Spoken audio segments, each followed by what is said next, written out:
seem in the past 100 years, life been accelerating quite fast. Yeah. In the past 20, It's much getting faster. faster and faster. Is it more slow? So my question is really, how life will be in Earth 20, 30, 50 years from now? Our education, our transport. How do you see it?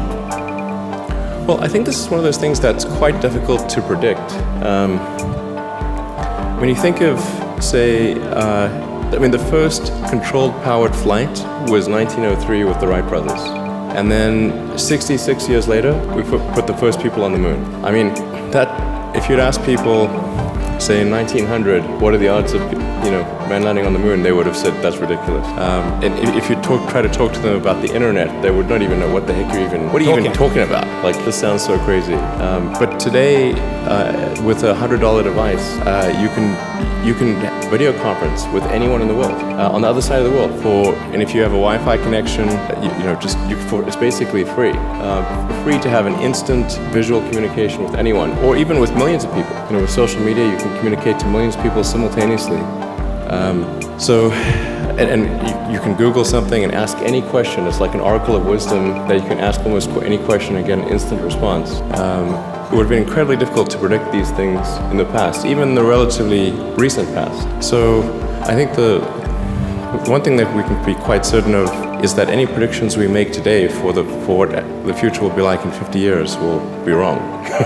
That's for sure. I think directionally, I can tell you what I hope the future has, as opposed to maybe what it will be, because this may just be wishful thinking. I hope we are out there on Mars and maybe beyond Mars, the moons of Jupiter. I hope we're traveling frequently throughout the solar system, perhaps preparing for missions to nearby star systems.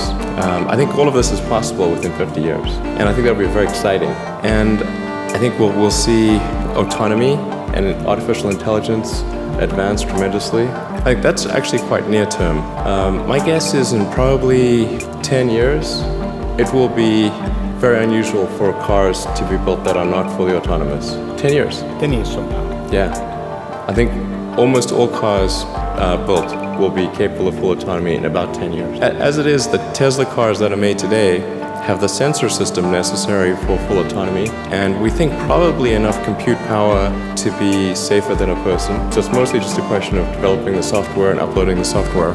And if it turns out that that more compute power is needed, we can easily upgrade the computer. And so that's all Tesla's built since October of last year. And other manufacturers will follow and do the same thing. So getting in a car will be like getting in an elevator. You just tell it where you want to go, and it takes you there with extreme levels of safety, and that'll be normal.